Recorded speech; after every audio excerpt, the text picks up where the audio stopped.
Good morning, everyone. I am Dr. Anita Himnani.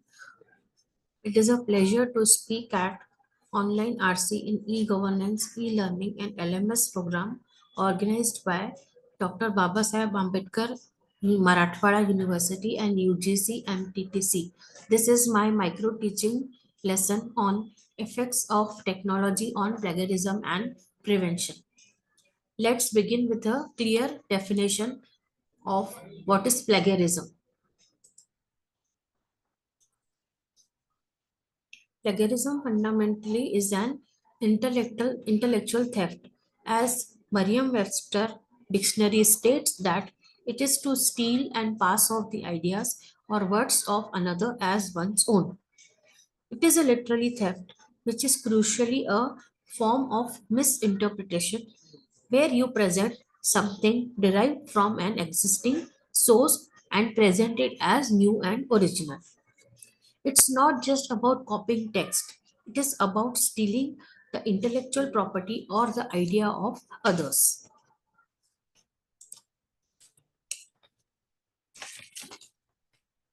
Now we can classify this plagiarism in three main types. First, there is a deliberate plagiarism.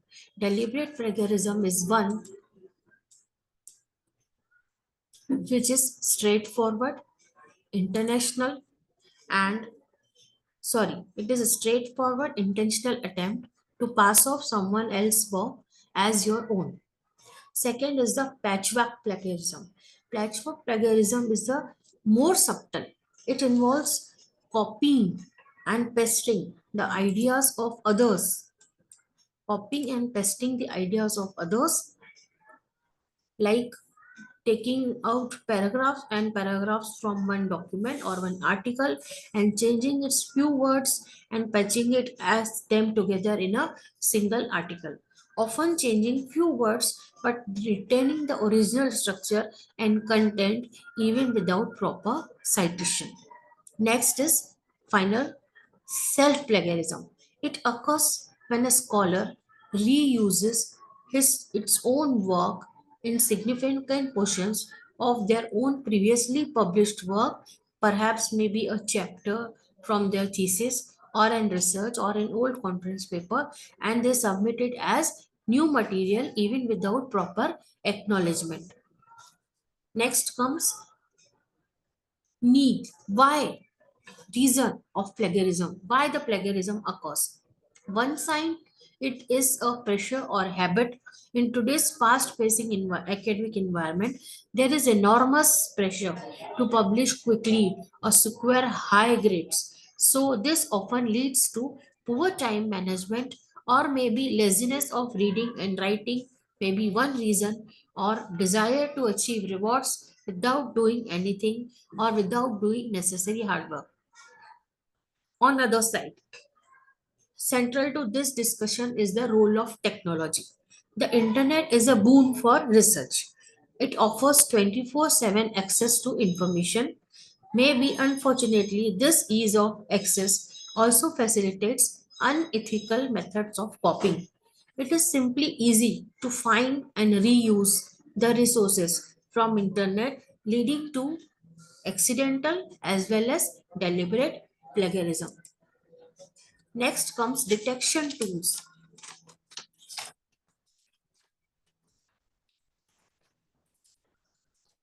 Fortunately, technology provides solution to each problem and it is exerted. Today, institutions rely on sophisticated detection tools to check for authenticity. These tools scans billions of pages, journals, and documents.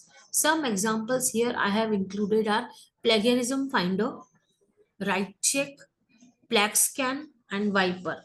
These softwares are available online, which scans for plagiarism and help to control quality works. They are tools essential for quality control mechanisms. Then again, with this, our government has UGC has also set some regulations to prevent and control the methods or work of plagiarism. In 2018, they have led some regulations under promotion of academic integrity and prevention of plagiarism in higher education institutions. The severity of this issue restricts to legislative actions in India. These rules establish clear boundaries and consequences for academic misconduct. Such as for students, the penalties are structured across three main levels. These are based on the percentage of unoriginal material found, such as level 1. If it is 10 to 40%, the student shall be asked to submit revised script and stipulated within stipulated time of 6 months. If it is level 2, then students shall be debarred from submitting revised script, and level 3, students registration for that program shall be cancelled. The penalties are equally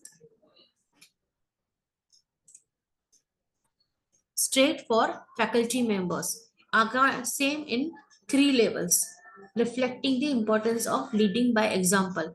Level 1, 10 to 40%, faculty cannot publish any new work for minimum of 1 year.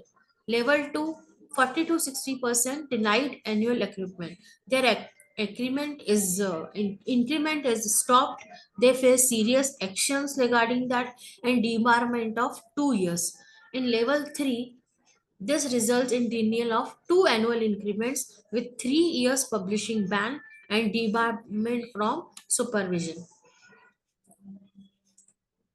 Now there are some also students and faculty. It is important. Best defense is proper academic practice. Here are the core strategies to avoid plagiarism. One is citing, that is always identify source properly, including author, date, required elements, understanding the styles like APN, MLS, reference styles.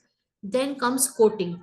When you use any text, any text, you have to quote, you have to give quotation marks and cite the specific page or location. Like in this here we have given in text where the author has used the work of other, but they have mentioned it in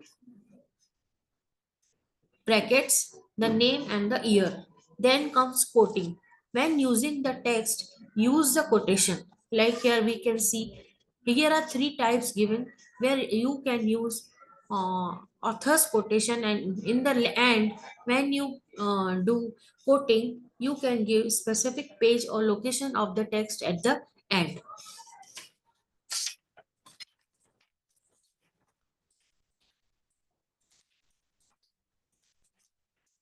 Paraphrasing.